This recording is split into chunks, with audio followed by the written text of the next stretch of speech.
ada setannya. Iya.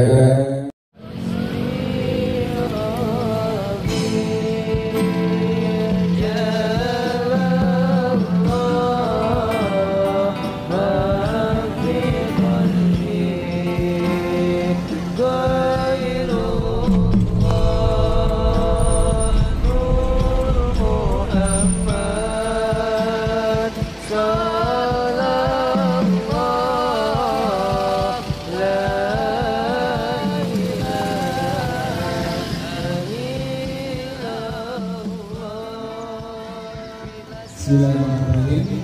Assalamualaikum warahmatullahi wabarakatuh.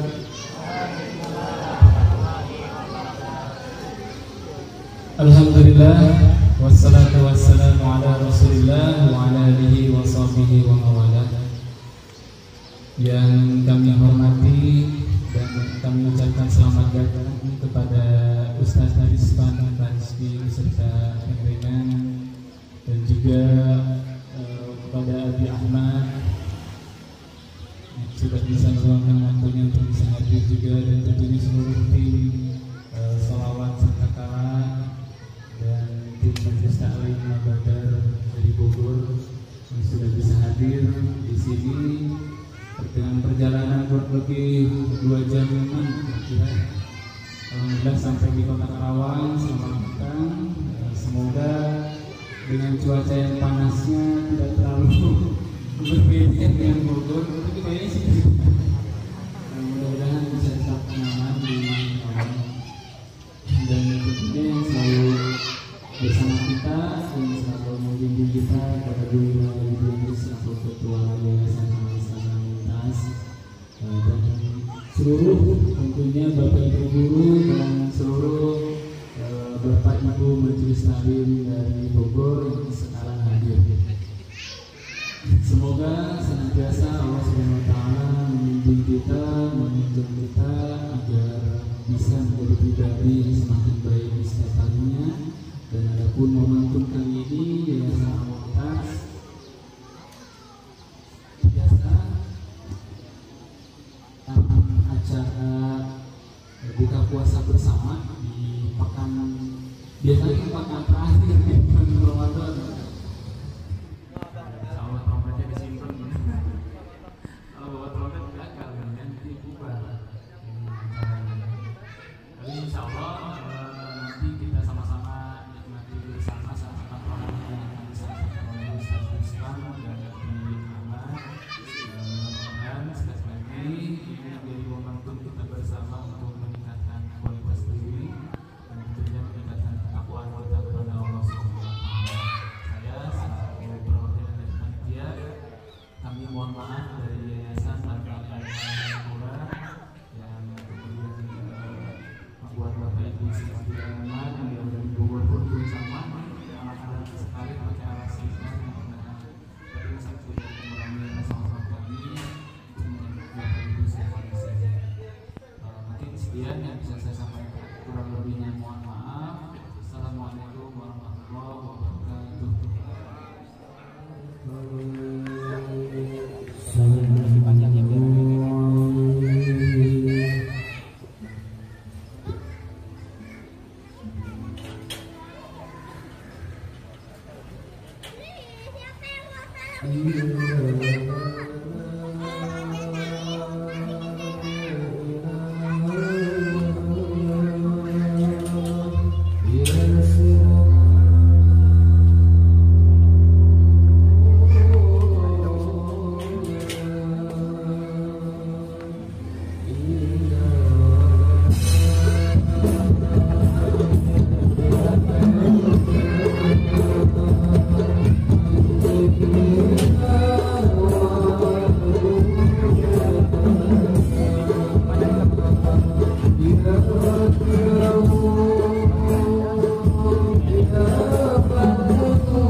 Kampung Bobojong, Desa Purwadana, Kampung Bobojong, Desa Purwadana, Kafe dan kemudian Bobojong, CS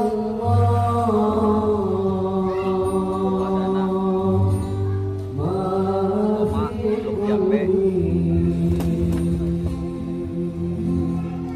Kabupaten Karawang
Setiap kata dimakna artikan, setiap waktu dipertanggungjawabkan, setiap perbuatan dibalaskan, segala rahasia dibuka dan terkuatkan. Rugilah yang curang, menyesallah yang nakal, terpulailah yang lalai, terpendam yang mendendam, terlempar yang ongkak-ongkakan, tertimpahlah sebuah mata, terputuslah sebuah, melayanglah sebuah bambang. Setiap kalimat melangkah, siksa dera dihujatkan, perlakuan dilanda memaskan, menangis yang tertawa, tergulung yang bingung, terkapar yang ingkar, terbongkar yang disembunyikan. Sadar dengan keikhlasan, bila keilmuan telah didaya gunakan, rembukan pertemuan berlangsung persoalan datang tak terbilang. Dengan mufakat dan musyawarah, semua masalah terselesaikan dan menjadi ringan. Segala keraguan dan kebingungan haruslah dihilangkan, agar harapan, impian dan keinginan akan kita dapatkan. Bintang-bintang di langit bersinar riang, bulan tersenyum memandang, menyenangkan jiwa yang tenang. Angin berhembus, melembutkan ketegangan, hilangkan segala kepenatan. Hitam putihnya kehidupan telah dijelaskan, warna-warna diberi keindahan. Air mengalir di kerendahan dan keseimbangan. Perubahan kebaikan bertambah tak terbilang, karena yang Maha Penyayang meridhoi hamba yang mencari jalan kebenaran.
Oke, baik. Terima kasih untuk tim Salawat Sangkakala. Gimana Bapak Ibu? Bagus ya? Luar biasa sekali. Sebenarnya kita juga punya tim Hadroh Pak Iwan ya? Pak Iwan. Kita juga punya tim tapi belum latihan tim ya Pak. Kenapa? Nggak ada gendangnya. Oke, nanti kita latihan tim lagi ya Pak.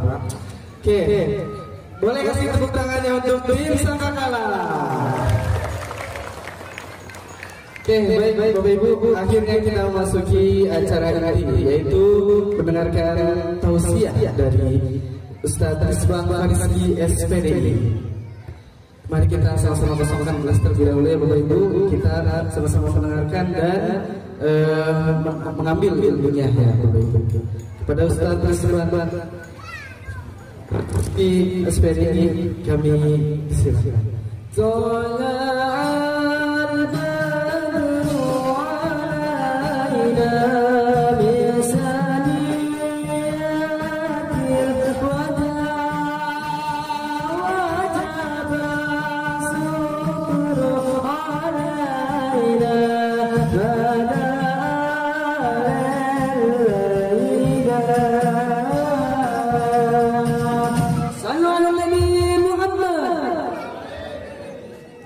Assalamualaikum warahmatullahi wabarakatuh. Innal hamdalillah nahmaduhu wa nasta'inuhu wa nastaghfiruhu wa na'udzu billahi min shururi anfusina wa min sayyi'ati a'malina may yahdihillahu fala mudilla lahu wa may yudlil fala hadiya lahu. Asyhadu an la ilaha illallah wa asyhadu anna Muhammadar Rasulullah. Wallahu ta'ala fil Qur'anil Karim, a'udzu billahi minasyaitonir rajim. Bismillahirrahmanirrahim. Qul a'udzu birabbin nas, malikin nas, ilahin nas, min syarril waswasil khannas, alladzi yuwaswisu fi sudurin nas minal jinnati wan nas. Shadaqallahul aliyyul azim. Yang sama-sama kami hormati para guru, para asatiz, para ulama, para hujjaj yang tidak bisa saya sebutkan satu persatu, namun tidak mengurangi rasa hormat saya dan takzim saya. Yang saya muliakan dan sekaligus saya hormati Bunda tercinta Ibu Lira Widianti beserta keluarga, semoga Allah berkahi dalam kehidupannya, amin. Yang saya hormati pula Bapak Cahya Nugraha beserta keluarga, semoga Allah selalu memberikan karunia dan rahmat dalam kehidupannya, amin. Dan yang saya hormati para hadirin dan hadirat yang sampai saat ini masih duduk untuk menunggu maghrib. Apalagi yang ditunggu selain maghrib? Gak ada, ya kan? Kecuali kita mendapatkan ridho Allah, karena kita berharap akan ridho Allah Subhanahu wa ta'ala. Bapak Ibu yang saya hormati, sebenarnya saya nggak mau lama di sini karena penceramah yang utama bukan saya. Saya hanya sebatas pintu untuk membuka satu kotanya ilmu. Ya Bu, bentar lagi kita akan mendengarkan ilmu yang insya Allah disampaikan oleh Sayyid Ahmad Miftahul Huda. Insya Allah beliau akan memaparkan tentang ilmu yang sampai kepada hati kita semua, sehingga kita dapat mengamalkan ilmu kita pada sehari-hari, amin ya rabbal alamin. Kalau saya mau udah pintu aja diketok udah langsung dibuka, udah ketok aja sekarang Bu ya, saya ketok nih ya. Saya mah pokoknya doain aja dah, doain biar ibu-ibu, bapak-bapak sehat menjalankan puasanya full, amin ya rabbal alamin. Namun sebagai pembukaan diri saya, izinkan saya berkata ataupun berkalimat, semoga kata-kata yang saya lontarkan, yang saya keluarkan, kalimat yang saya akan curahkan diterima oleh bapak-bapak, ibu-ibu semua yang ada di sini, amin ya rabbal alamin. Bapak Ibu yang dirahmati oleh Allah Subhanahu wa ta'ala, seluruh manusia ada setannya, terserah mau terima atau tidak. Saya katakan sekali lagi, seluruh manusia ada setannya, kecuali Nabiullah Muhammad sallallahu alaihi wasallam. Maksudnya apa? Digoda Bu, digoda oleh setan. Manusia ada amarah, manusia ada iri, manusia itu mempunyai sifat dengki, hasud dan lain sebagainya. Itu bagian daripada bisikan setan yang membuat karakter dan sifat kita menjadi buruk. Ada pawang hujan di sini? Enggak ada. Ya. Bagaimana Bapak? Oke. Kita akan lanjut setelah ini. Sekarang kita berpindah ke tempat. Assalamualaikum warahmatullahi wabarakatuh.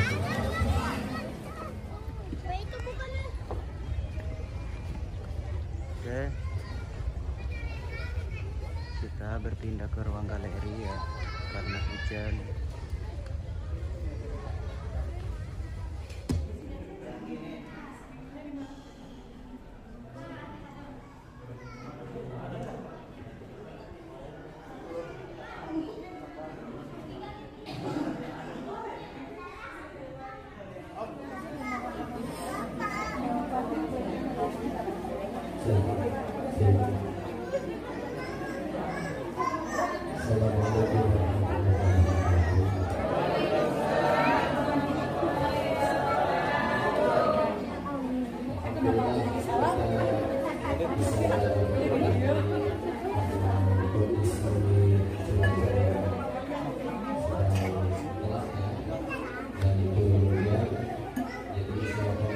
Apa yang saya sampaikan tadi.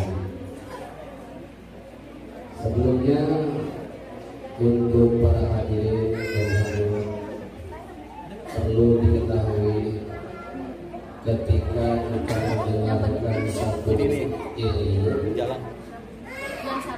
yang paling utama adalah zikrullah dalam hidup kita. Pada saat kita mendengarkan satu ilmu, hati kita tak berhenti untuk menyebut keagungan Allah Subhanahu wa Ta'ala. Karena pada saat kita menuntut ilmu, kalau hati kita tertutup karena sifat-sifat yang tidak baik, ilmu itu tidak akan turun ke dalam hati kita. Karena ilmu itu adalah sebuah cahaya. Saya mengajak untuk semua para hadirin yang ada di sini untuk berzikir di dalam hati masing-masing. Saya akan lanjutkan. Seluruh manusia itu ada setannya. Kenapa demikian? Karena hakikatnya manusia itu harus mengetahui kebenaran yang hakiki yang telah Allah turunkan. Kalau manusia belum mengetahui kebenaran yang Allah datangkan, maka sudah pasti dirinya dalam kebatilan dan sudah pasti dirinya dalam godaan syaitan. Kenapa di dalam pembacaan Al-Quran sebelum baca Bismillah lazimnya manusia terutama umat Islam mengucap ta'awudz.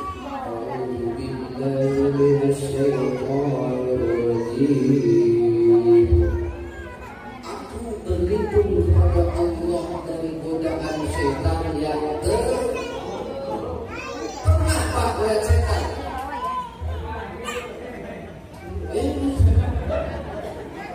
Ibu pernah lihat setan? Kalau setan yang kita ketahui itu tidak kasat mata, itu bukan setan itu. Bukan. Yang namanya setan itu dia menipu daya. Tugasnya tipu daya manusia. Yang tadinya jalannya baik ditipu oleh dirinya menjadi tidak baik. Saya contohkan sholat. Kalau manusia dibisikin setan bukan untuk meninggalkan sholat. Setan nggak mau menyuruh manusia untuk tidak sholat. Terkadang kita memikirkan, manusia nggak sholat itu karena kesikan setan. Tidak, setan tidak pernah menyuruh hamba atau manusia untuk tidak sholat. Melainkan setan, iblis menyuruh manusia untuk rajin beribadah. Nggak percaya? Tanya setan. Kenapa? Karena lebih bahaya manusia ketika dirinya sudah rajin beribadah merasa sombong. Dia tahu merasa mulia, disiksa dia dalam kehidupan dunia. Abraham merasa besar, Abu Jahal merasa pintar. Padahal menurut Abu Jahal ketika kalian berdoa karena merasa pintar. Yang namanya perasaan itu dari setan. Tapi kalau setan menggoda manusia untuk tidak sholat, ngapain? Nggak sholat, ya sudah bisa.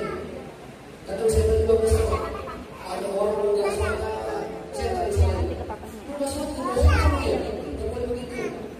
Setan pasti disalahin. Setan itu membisikkan kepada manusia untuk rajin beribadah. Kalau ibadahnya tanpa tuntunan, kalau ibadahnya tanpa sebuah petunjuk, ibadahnya hanya akan menjadi sebuah ketaklidan dan budaya. Kita berpuasa, apakah puasa kita ini hanya ikut-ikutan karena kita agama Islam, atau kamu sebuah petunjuk dari ilmu yang telah Allah turunkan melalui para nabi dan Nabi Muhammad SAW, dan juga para wali, para syekh, para soleh, dan para alim ulama. Kalau puasa hanya ikut-ikutan, tapi nggak tahu makna inti puasa, itu sulit sekali. Nanti suatu akan berubah sampai kita bisa mengalami puasa yang sesungguhnya. Mungkin tidak lama dari saya, karena saya hanya sebagai penutup untuk menyediakan, menggelar guru kita bersama untuk menyampaikan ilmunya. Sekali lagi saya mohon maaf dari apa yang saya sampaikan. Assalamualaikum warahmatullahi wabarakatuh.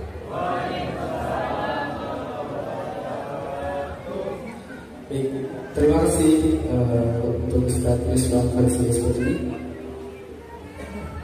Baik teman-teman, selanjutnya kita akan mendengarkan wasiat tentang hakikat puasa yang akan disampaikan oleh Sayyid Ahmad Miftahul Huda. Kepada Sayyid Ahmad Miftahul Huda, disilakan.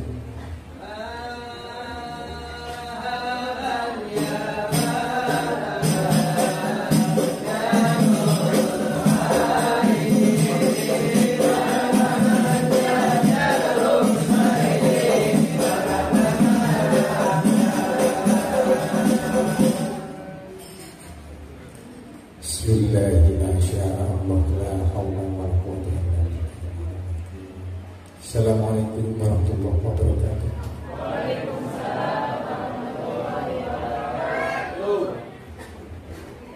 Alhamdulillahilladzi arsala rasulahu bil huda wa dinil haq.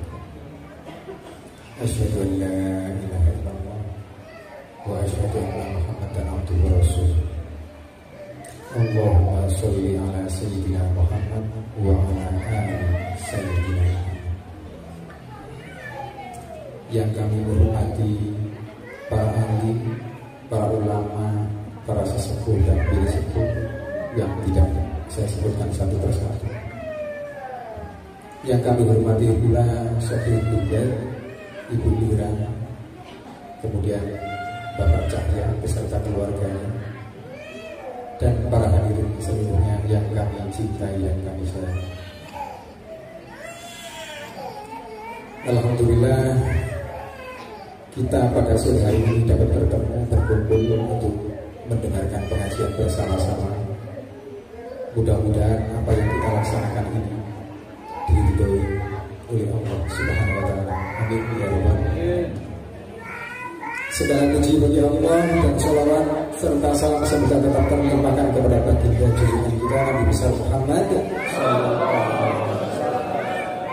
Karena dengan ajaran beliau kita dapat mengenal Allah, yaitu dengan ajaran agama Islam. Saudaraku semua yang dirahmati oleh Allah, enaknya saya duduk apa berdiri?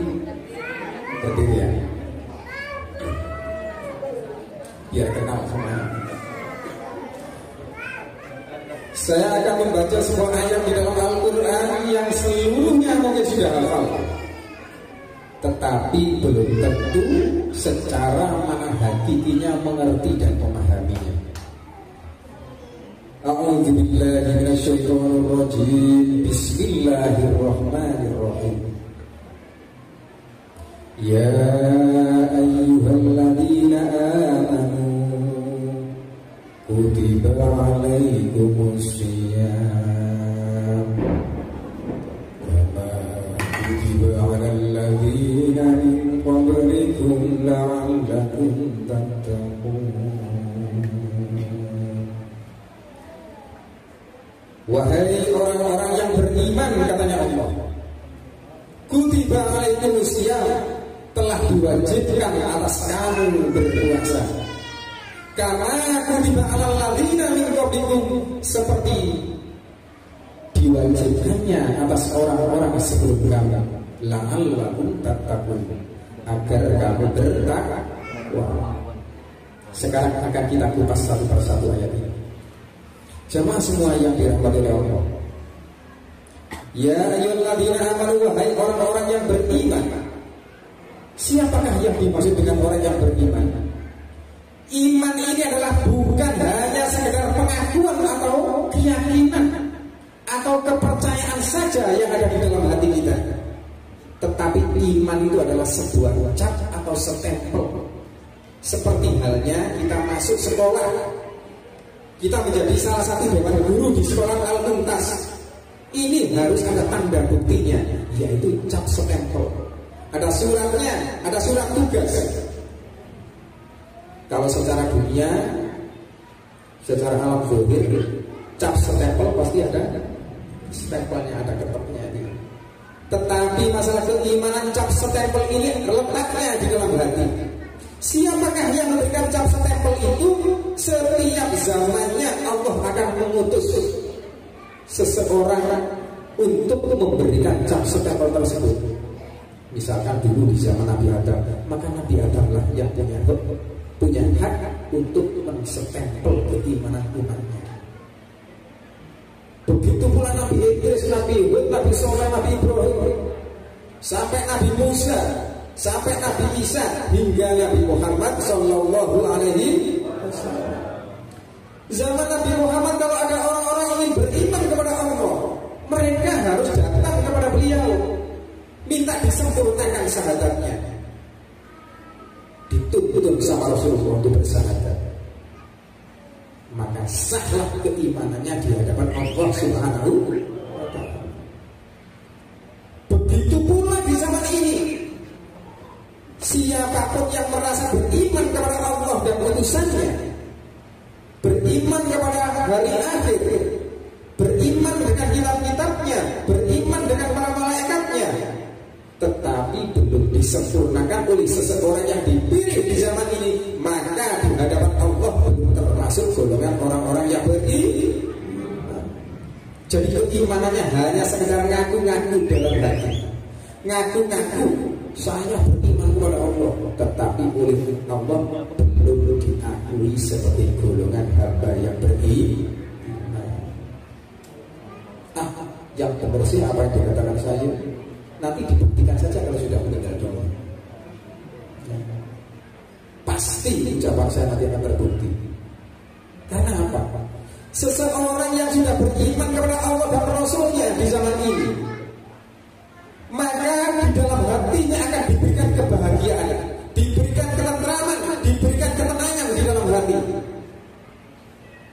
Hatinya sudah dipenuhi oleh nur hakiki, cahaya kebenaran. Maka di dalam menjalani kehidupan kita akan senantiasa tepat, punya keyakinan yang mantap di dalam hati. Seseorang kalau sudah disempurnakan keimanannya di zaman sekarang, maka hatinya tidak ada keraguan. Nanti kalau saya mati menjadi rusak, menjadi orang yang tersesat, apakah selamat? Itu sudah punya kepastian, punya keyakinan yang full di dalam hati. Jadi tidak ada namanya takut mati, itu tidak ada. Justru seseorang yang masih ada ketakutan akan kematian di dalam dirinya, berarti keimanannya perlu dipertanyakan. Keimanannya masih belum benar. Siapa di zaman sekarang seseorang yang bisa menyempurnakan keimanan kita? Saudaraku semua yang dirahmati Allah, seluruhnya itu ada tahapan. Kita semuanya sudah mengenal namanya rukun Islam, ada 5. 1 syahadat, sholat, zakat, puasa, haji. Ini pun berurutan. Seseorang sholatnya bisa diterima, puasanya bisa diterima, zakatnya bisa diterima, hajinya bisa diterima, kalau yang pertama ini sudah sempurna, yaitu syahadatnya. Kalau syahadatnya sudah sempurna, hati kita ini niscaya akan tersambung dengan Sang Maha Pencipta. Siapapun itu, Allah atau Sang Maha Pencipta itu tidak pilih-pilih teman-teman. Tidak dilihat orang yang ganteng, cantik, gagah, miskin, tidak dibeda-bedakan. Oh, ini keturunannya Rasulullah, para sayyid, oh ini bukan. Tidak dilihat oleh Allah. Inna akramakum indallahi atqakum. Sesungguhnya yang paling mulia di sisi Allah hanyalah yang paling takwa. Tidak usah kita kagum kepada orang-orang di luar, teman-teman. Tidak usah kita takjub kepada seseorang yang ada di luar sana. Banyaknya umat tidak jaminan orang itu menjadi orang yang selamat. Orang yang pakai gamis seperti saya, pakai imamah seperti saya, bukan jaminan mereka pasti akan masuk surga. Kalau hatinya masih dipenuhi dengan kekotoran, kalau hatinya masih belum mendapatkan ridhonya Sang Maha Pencipta. Saudaraku semua yang dirahmati oleh Allah, jadi orang-orang yang beriman adalah orang yang sudah mendapatkan cap stempel di dalam hati, yang sudah disempurnakan oleh seseorang. Seseorang ini sudah disempurnakan oleh seseorang lagi yang tersambung sampai kepada Rasulullah, tersambung dengan Allah. Kalau kita sudah disempurnakan seperti itu, maka hati kita akan terasa. Kita menjalankan sholat ada rasanya, kita menjalankan zikir ada rasanya, kita bersolawat pun ada rasanya. Segala macam kebaikan yang kita laksanakan, yang kita amalkan, itu ada rasanya di dalam hati. Kalau sekarang belum, teman-teman, buktinya apa? Adakah getaran kita? Adakah getaran di dalam hati kita kalau kita berzikir kepada Allah? Kita mendengarkan bacaan ayat suci Al-Quran, kita membacakan sholawat atau membaca sholawat, ada nggak getaran di dalam hati kita? Kalau tidak ada getaran, berarti hati kita belum tersambung dengan Allah dan utusannya, dengan Rasulullah. Saudaraku semua yang dirahmati Allah, wahai orang-orang yang beriman, diwajibkan atas kamu sekalian berpuasa. Kita yang sudah merasa beriman kepada Allah dan Rasulnya ini diwajibkan berpuasa, seperti halnya diwajibkan atas orang-orang sebelum kita. Zaman dahulu, zaman Nabi Adam seluruh umatnya juga wajib berpuasa. Zaman Nabi Muhammad sampai sekarang seluruhnya hamba yang beriman diwajibkan melaksanakan puasa. Nah, sekarang yang perlu kita kupas, apa sih puasa itu sebenarnya? Ada yang tahu nggak ini ibu-ibu? Ya, apa puasa? Puasa ini ternyata ada beberapa tingkatan. Tingkatan yang pertama adalah tingkatan orang awam, yaitu menahan makan dan minum. Menahan makan dan minum, pokoknya sudah mulai subuh ya, tidak makan, tidak minum. Kemudian kalau mau maghrib bingung, sudah mencari ini, mencari itu, mencari kolak ya, ditumpuk gitu ya. Yang penting di dalam benaknya, di dalam otaknya hanya makanan-makanan dan minuman-minuman. Ini puasanya orang awam. Yang dipikirkan hanya makanan dan minuman. Walaupun tidak makan mulai pagi sampai sore, tapi nafsu di dalam dirinya masih bergejolak. Ini tingkatannya orang awam. Kita bisa mikir itu, teman-teman. Kita termasuk tingkatan yang mana ya? Nah, nanti silakan itu diteliti sendiri di dalam hati. Yang masih bingung mencari berbuka ini dalam hati ya, masih bergejolak ini itu semua hawa-hawa keinginannya dituruti ya. Puasa yang kedua, tingkatan yang kedua yaitu puasa menahan hawa nafsu. Keinginan yang ada di dalam hati diredakan, walaupun keinginan tersebut menggiurkan kita, menyenangkan kita, berusaha kita tekan di dalam hati, gak usah dituruti. Bagaimana seseorang itu akan dekat kepada Allah? Allah itu adalah zat yang maha suci. Allah itu suci daripada hawa nafsu. Kalau kita masih dikendalikan oleh hawa nafsu, selamanya tidak akan bisa dekat kepada Allah Subhanahu sholatnya sampai 1000 rakaat, walaupun ngajinya 1 hari hatam sampai 2 kali 30 juz, tidak akan bisa dekat kepada Allah. Apakah jaminan orang-orang yang zikir di luar itu semuanya dekat kepada Allah, teman-teman? Tidak. Ada pula zikir ini justru akan mendekatkan apa itu? Setan atau penyakit hati. Bukan menjauhkan diri kita dari setan atau penyakit hati, justru mengundang setan. Ada zikir seperti itu. Zikir seperti apa? Rajin berzikir terus tiap hari, tapi di dalam hati merasa jadi ahli zikir. Melihat orang-orang yang tidak berzikir itu akhirnya apa? Meremehkan. Melihat orang-orang yang tidak beribadah meremehkan di dalam hati. Itulah penyakit-penyakit hati. Selama penyakit-penyakit hati itu masih bersarang di dalam hati kita, niscaya setan tidak akan pergi, malah menempel. Saudara semua yang dirahmati Allah, yaitu tingkatan puasa yang kedua adalah kita mengendalikan atau menundukkan hawa nafsu yang ada di dalam diri. Puasa tingkatan yang ketiga adalah puasa tentang hati. Bagaimana hati kita ini harus bersih dari segala macam penyakit-penyakit hati. Apa penyakit hati itu?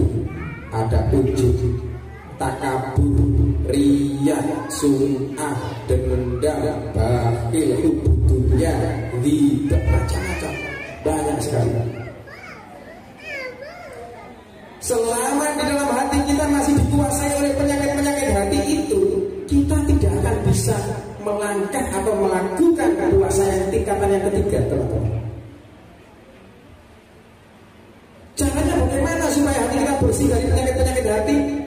Kembali lagi seperti yang disampaikan oleh guru kita tadi, Ustaz Rizwan Fariski. Hati kita hendaknya senantiasa berzikir kepada Allah Subhanahu wa Ta'ala. Zikir itu tidak mengenal tempat. Di mana-mana silakan.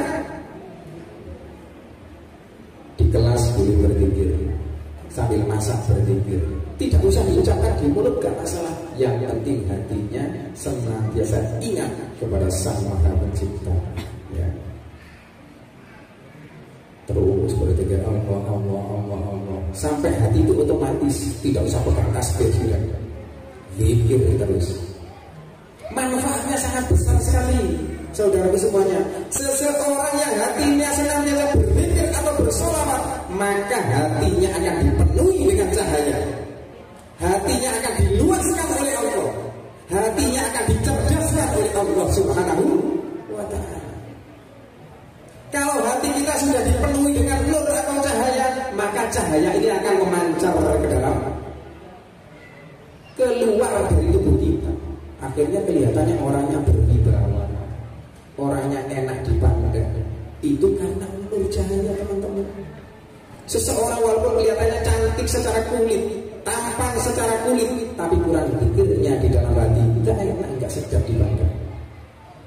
Karena kecantikan ataupun ketampanan itu pada hakikatnya adalah urusan rohani, bukan jasmani.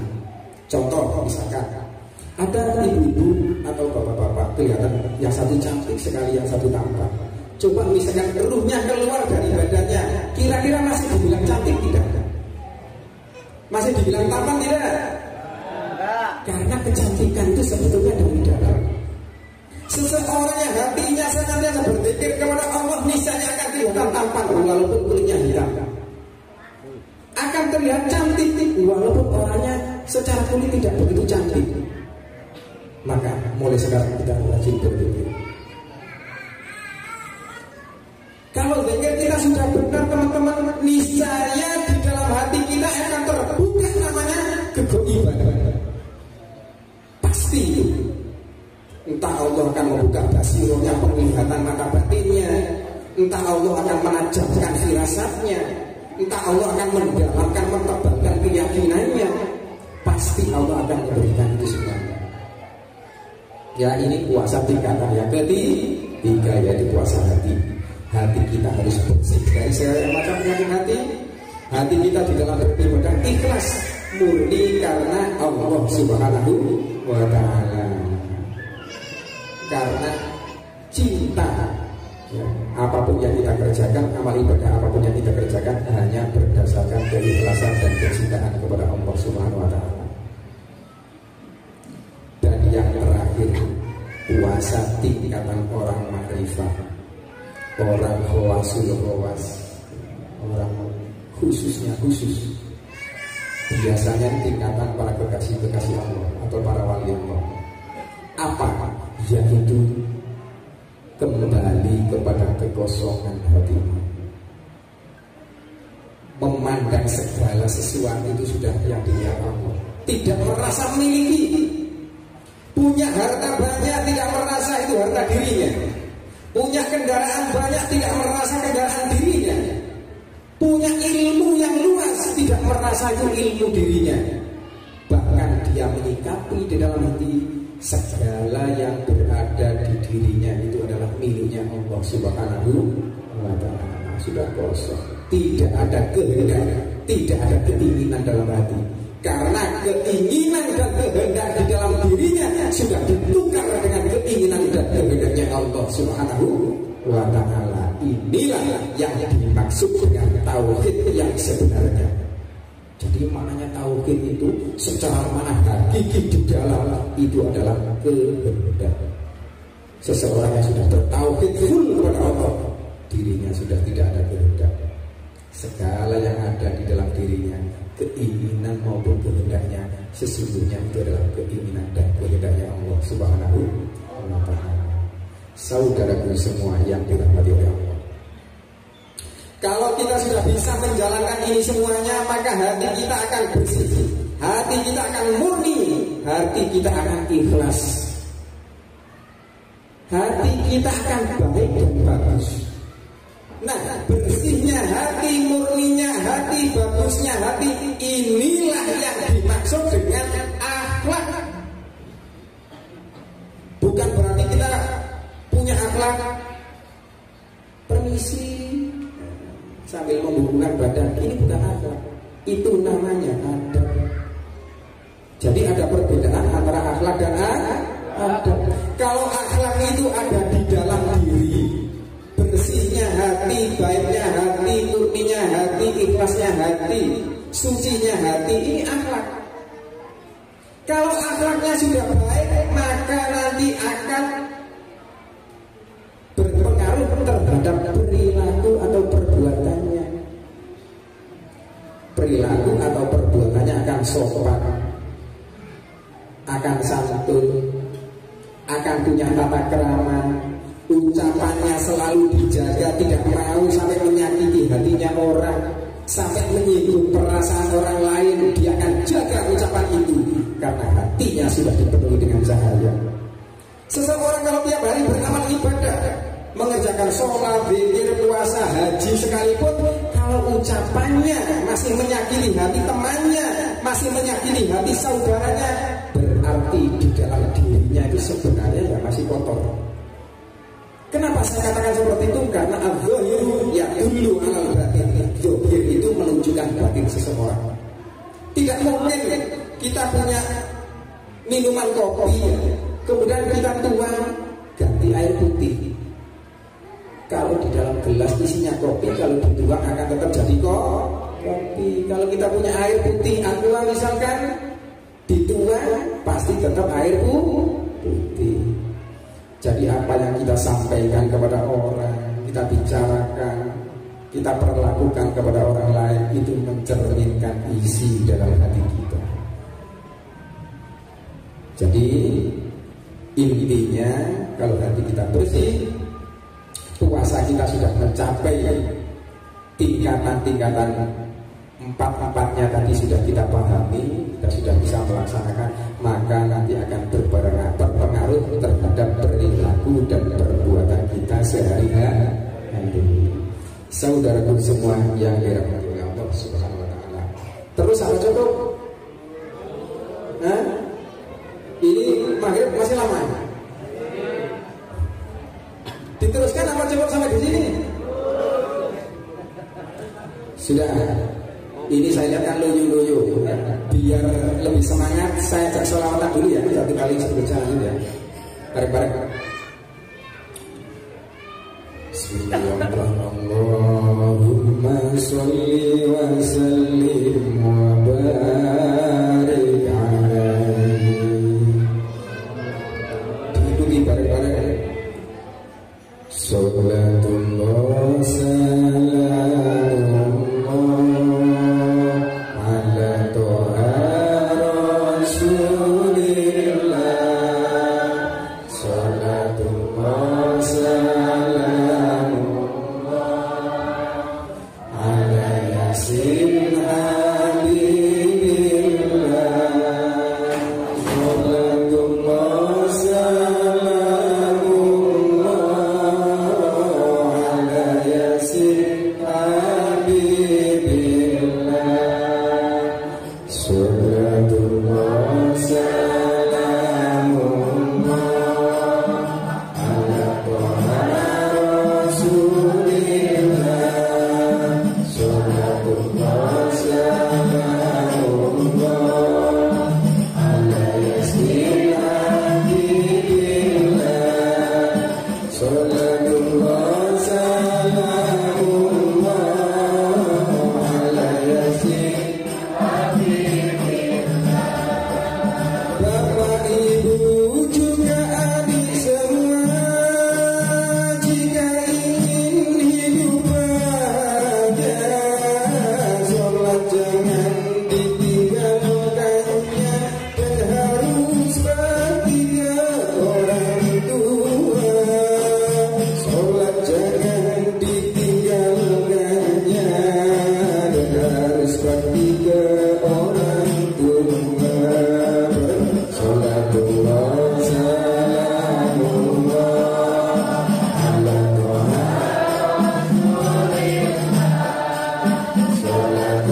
Sudah fresh belum? Sudah fresh belum? Nanti kalau belum fresh ajak sholawatan lagi. Gak jadi pengajian. Iya. Saudaraku semua yang dirahmati Allah, hidup jangan disia-siakan. Apapun yang kita lakukan, terutama pada bulan suci Ramadan ini, ayo kita tingkatkan amal ibadah kita. Kita berlomba-lomba dalam kebaikan. Jangan mentang-mentang usia kita masih muda. Kita tidak tahu teman-teman, besok tiba-tiba malaikat Israfil atau siapa malaikat pencabut nyawa namanya? Malaikat Israfil. Jadi ayo kita persiapkan diri kita beramal yang banyak di bulan suci Ramadan ini.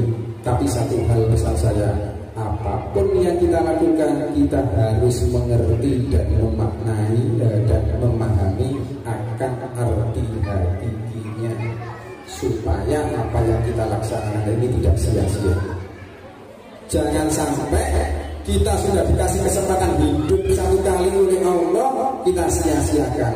Tetap yang namanya penyesalan ini akan datang terlambat. Iya ya, dulu saya kok tidak nurut sama saya. Diomongin begini saya kok nggak nurut. Mau kembali lagi ke dunia sudah tidak bisa. Menyesal akhirnya. Saudaraku semua yang dirahmati Allah, gampang teman-teman kalau kita ingin menjadi orang yang selamat. Coba cari seseorang yang sudah hatinya tersambung dengan Rasul, tersambung dengan seseorang atau wakilnya seorang Rasul di zaman sekarang yang memang sudah dipilih oleh Allah. Kita minta disempurnakan di situ, maka iman kita akan sempurna. Kenapa saya mengatakan seperti ini teman-teman atau saudaraku semuanya? Sepandai apapun kita belajar, sebanyak apapun ilmu pengetahuan kita, sampai setinggi langit sekalipun, atau kita misalkan tirakat, nggak makan, nggak minum, berpuasa berpuluh-puluh tahun ingin dekat kepada Allah, saya katakan kalau tidak mengerti jalannya, maka tidak akan bisa dekat kepada Allah Subhanahu wa ta'ala. Walaupun para kiai, para ustadz, para habib, para abuya bisa menerangkan kitab-kitab dengan begitu lehainya di luar sana, namun kalau mereka belum tahu atau belum tersambung ruhnya kepada seorang utusan, maka apa yang disampaikan itu hanya sekedar retorika. Sesungguhnya mereka hatinya tidak tersambung dengan Sang Maha Pencipta. Tetapi itu hanya sebuah ilmu yang diuraikan saja yang dikatakan. Tanda-tandanya apa orang yang dekat kepada Allah? Gampang kok sebetulnya. Memang secara lahir kadang-kadang rahasia, tapi Allah juga menampakkan. Seseorang yang sudah dekat kepada Allah, dirinya itu sudah tidak memandang manusia, melihat segala sesuatu yang dipandang hanya Allah. Dimaki orang juga tidak sakit hati, dipuji orang juga tidak bangga. Kalau kita ingin dekat kepada Allah gampang, dekati orang-orang yang dekat kepada Allah. Ciri-cirinya apa? Kita dekat kepada orang yang dekat kepada Allah, pasti hatinya nanti tenang. Pasti tenang. Kalau kita dekat kepada seseorang, entah itu kelihatannya seorang ulama sekalipun, kalau hati kita gelisah, resah, berarti orang tersebut tidak dekat kepada Allah, tapi dekat kepada selain Allah. Nggak tahu dekat dengan jin, setan dan sebagainya, atau kodam-kodam yang lain. Tapi kalau orang itu dekat kepada Allah, duduk bersama saja itu hati tenang, hati nyaman. Memandang wajahnya pun menjadikan hati kita ingat kepada Allah Subhanahu wa ta'ala. Itulah ciri-ciri kekasih Allah. Itulah ciri-ciri walinya Allah. Kalau bisa bertemu dengan orang-orang seperti itu, saudaraku, beliau-beliaulah yang akan bisa membuka mata hati kita, sehingga kita oleh Allah nanti akan diberikan namanya mukasyafatul qulub, kata Imam Ghazali, yaitu ketajaman mata hati. Kita akan diberikan basirah, kita di dalam menjalani kehidupan senantiasa akan dituntut oleh petunjuk yang ada di dalam hati. Saudara semua yang dirahmati Allah, itu tadi makna daripada hati puasa. Ada 4 tingkatan sudah saya terangkan. Mudah-mudahan kita semuanya bisa menjalankannya. Amin ya rabbal alamin. Mungkin itu saja yang dapat saya sampaikan. Kalau ada salah kata itu murni dari saya pribadi. Kalau benar itu semata-mata dari Allah Subhanahu wa taala. Akhirul kalam wabillahi taufiq wal hidayah. Wassalamualaikum warahmatullahi wabarakatuh. Waalaikumsalam warahmatullahi wabarakatuh. Baik. Terima kasih kepada Sayyid Ahmad Mustawuda telah menyampaikan tausiah tentang hakikat berpuasa. Izinkan saya untuk menyimpulkan, bukan menyimpulkan, tapi saya mencatat beberapa bagian penting dari ceramah Ustaz Rusman dan Sayyid Ahmad Mustawuda. Yang pertama dari Ustaz Rusman, saya mencatat bagian penting mendengarkan satu ilmu. Mendengarkan satu ilmu nanti kita tak berhenti berpikir kepada Allah, dan ibadah perlu ilmu. Jika tidak ada ilmu maka hanya jadi budaya saja. Lalu yang saya catat dari dosia Sayyid Ahmad Miftahul, yang pertama dari pembedaan surat Al-Baqarah ayat 183, yang pertama beriman itu adanya ketentraman dalam hati dan keyakinan dalam hati. Beriman yaitu belajar dengan guru yang bersandar kepada Nabi Muhammad SAW. Lalu tentang puasa, puasa itu memiliki 3 tingkatan. Yang pertama adalah tingkatan awal, yaitu menahan makan dan minum. Selanjutnya ada menahan hawa nafsu, dan yang ketiga ada puasa hati atau menjauhkan dari penyakit hati. Yang terakhir ada ma'rifat atau tauhid.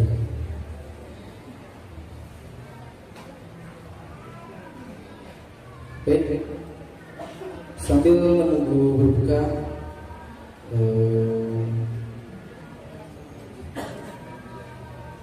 kita mohon izin Said meminta barangkali doa bersama dulu untuk sampai ke berbuka seperti itu.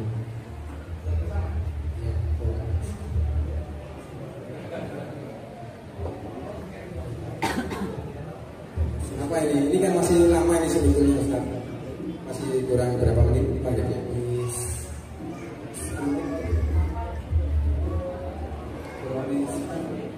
Kurang berapa? 8 menit. Di siapa ini yang sudah biar ibu-ibu fresh? Di siapa ini? Teman mungkin tanya jawab kalian. Boleh.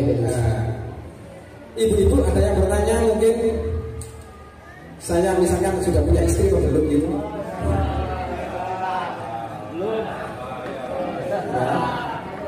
Belum. Atau mungkin bapak-bapak ini mau bertanya, ini ada Ustadz ini, kita kan belum kenal ya sama Ustadz ya? Oke, coba Ustadz bisa dikenalin ini biar kita semua tahu. Baik, saya kenalkan kembali ya. Perkenalkan nama saya Dwi Septian, saya dari unit Departemen Khusus di SAD Islam Al-Tasawuf. Saya juga pertama kali ke sini, jadi saya gagal ini ke sekolahan. Sebenarnya saya itu juga mantan seorang guru, Ustaz. Saya pernah mengajar juga teman-teman di sekolahan lembaga pendidikan. Cuma sudah lama sekali saya keluar tahun 2015 dulu. Dulu saya mengajar kalau 15 tahun ada, baik di SD, SMP maupun SMA. Kemudian saya lebih kepada kerohanian saya. Teman-teman mungkin di sebutan pertanyaan apakah ada yang ingin ingin bertanya terkait hakikat puasa dan sebagainya,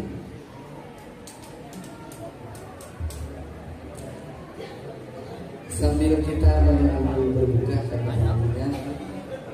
ada yang bertanya di sebelah mana itu Bung Rana itu katanya maksudnya jam berapa? Sudah lapar tempatnya itu.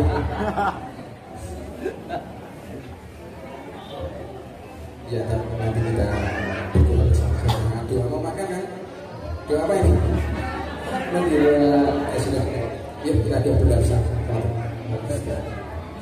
Para jamaah semuanya dirahmati Allah, karena kita pengajian mulai awal tadi sampai akhir sudah selesai. Mari kita tutup dengan doa.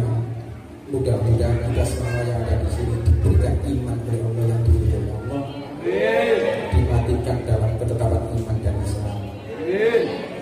A'udzubillahi minasyaitonir rajim. Bismillahirrahmanirrahim. Bismillahirrahmanirrahim. Sayyidina wa nabiyina wa syafiina wa rasulina Muhammadin rasulullah.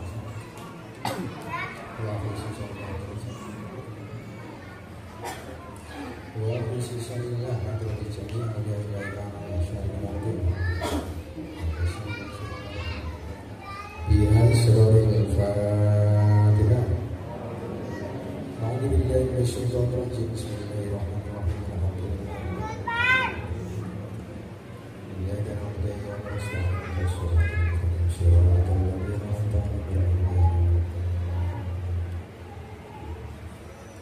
Teman-teman, tolong pejamkan mata, hayatilah doa yang akan saya lantunkan. Saya akan berdoa bahasa Indonesia saja, biar semuanya mengerti. A'udzubillahi minasyaitonir rajim. Bismillahirrahmanirrahim. Allahumma sholli ala sayyidina Muhammadin wa ala ali sayyidina Muhammad. Wa sallim wa radiyallahu tabaraka wa ta'ala sayyidina Rasulillah ya jami'al hamdulillahi rabbil alamin. Ya Allah, ya Rahman ya Rahim. Kami adalah hamba-Mu yang kotor. Kami adalah hamba-Mu yang hina, yang penuh dengan lumuran dosa ya Allah. Ampunilah dosa kami ya Allah. Dosa kedua orang tua kami, dosa istri dan anak kami, dosa seluruh murid dan jamaah kami semuanya. Ampunilah dosa kami semuanya ya Allah, baik dosa besar maupun dosa kecil, dosa zahir maupun dosa batin, dosa yang kami lakukan maupun yang belum kami lakukan, dosa yang telah lalu dan yang akan datang, dosa yang nampak maupun yang tersembunyi. Ya Allah, sebesar apapun dosa yang telah kami lakukan dibanding dengan rahmat pengampunan-Mu, maka lebih luas rahmat pengampunan-Mu. Ya Allah, ya Rahman ya Rahim, terima kasih ya Allah. Terima kasih kami ucapkan ya Allah atas seluruh rahmat, nikmat, taufik, hidayah dan inayah yang telah Kau berikan kepada kami. Terima kasih ya Allah atas nafas yang Kau berikan kepada kami ya Allah, atas umur yang Kau berikan kepada kami, atas rezeki yang telah Kau berikan kepada kami, baik rezeki kesehatan, keimanan maupun rezeki yang lainnya. Dari ujung rambut sampai ujung kaki, dari awal sampai akhir, dari zahir sampai batin, yang nikmat itu kami tidak mampu menghitungnya ya Allah. Terima kasih ya Allah, ya Rahman ya Rahim. Ya Allah, ya Rahman ya Rahim, bukalah hati kami semuanya ya Allah. Bukalah hati kami semuanya ya Allah. Bersihkanlah hati kami dari segala macam penyakit-penyakit hati. Bersihkanlah hati kami dari segala macam kemusyrikan dan kemaksiatan, dari segala macam dosa-dosa besar dengan sebenar-benarnya suci dan bersih. Jadikanlah hati kami senantiasa berzikir kepada-Mu selama-lamanya fi dunia wa dunya wal akhirah. Ya Allah, ya Rahman ya Rahim, berikan nur-Mu yang agung, nur hakiki-Mu yang agung di dalam hati kami ya Allah. Pancarkanlah di dalam hati kami ya Allah, ya Rahman ya Rahim. Tunjukkanlah kepada kami mana yang hak itu hak dan mana yang batil itu batil, dan berikan kepada kami kekuatan untuk dapat melaksanakannya. Ya Allah, ya Rahman ya Rahim, berikanlah kepada kami kenikmatan dan kekhusyukan apabila kami beribadah mengabdi kepada-Mu. Masukkanlah kami semua ke dalam golongan hamba yang mukhlis ya Allah, yang ikhlas ya Allah, yang ikhlas ya Allah. Ya Allah, ya Rahman ya Rahim, jadikanlah kami semuanya hamba-hamba yang senantiasa hanya bertujuan kepada Engkau, hanya mahabbah dan cinta kepada-Mu ya Allah. Kosongkanlah hati kami semuanya, kosongkanlah hati kami semuanya Allah dari segala macam belenggu dan ikatan-ikatan ya Allah. Kosongkanlah hati kami semua dari segala sesuatu selain Engkau ya Allah. Ya Allah, ya Rahman ya Rahim, tunjukkanlah kepada kami semua jalan yang lurus yang Engkau ridhoi ya Allah. Berikanlah kepada kami kenikmatan dalam beribadah kepada Engkau ya Allah. Ya Allah, ya Rahman ya Rahim, hanya kepada-Mu ya Allah kami menyembah, dan hanya kepada-Mu ya Allah kami memohon pertolongan. Allahumma yassir umurana kullaha wa sahhil umurana kullaha wa la tu'assir alaina. Allahumma rizqna rizqan wa malan wasi'an halalan thayyiban katsiran barakan nafi'an ajilan laziman min ghairi ta'bin wa la masyaqqatin wa la dhairin wa la nasabin wa la fatrin bi fadlika wa karamika wa judika wa mannika innaka ala kulli syai'in qadir. Allahumma la tada'na fi maqamina hadha dhanban illa ghafarta wa la 'aiban la satarta wa la hamman illa farajta wa la ghamman illa kashafta wa la daynan illa qadaita wa la jahilan illa hadaita wa la 'adwan illa qadata wa la tariqan illa amita wa la mujibaitan fil khairati illa nasrta wa la faqiran illa agnaita wa la 'asiran illa yasarta wa la tayyiban illa wasa'ta wa la hajatan min hawaiji dunya wal akhirah ya la karidu wa la nafiya salahun illa qadaita wa yasarta ya rabbal alamin. Ya Rahman ya Rahim ya Rahman ya Rahman ya Rahim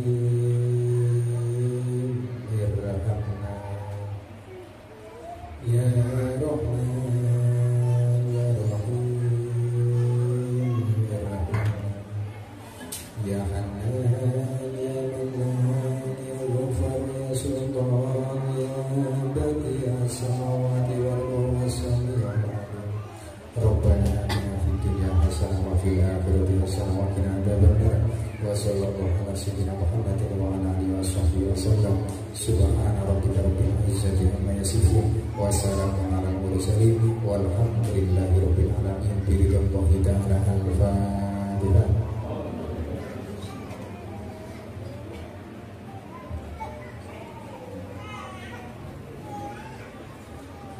Ya, terima kasih Ustaz. Waktu saya berikan. Baik, terima kasih semua.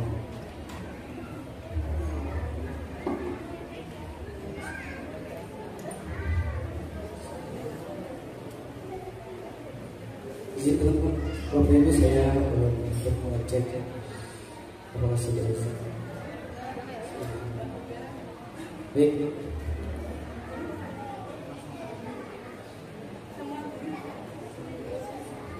Baik Bapak Ibu, karena sudah azan maghrib, mari kita berdoa berbuka puasa bersama-sama.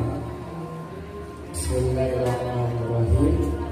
Allahumma laka sumtu wa bika amantu ala ismika asbatu bi rahmatika ya arhamar rahimin.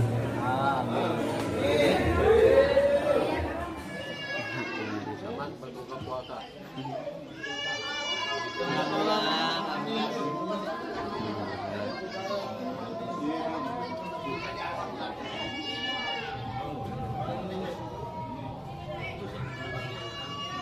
Selamat berbuka puasa untuk semuanya.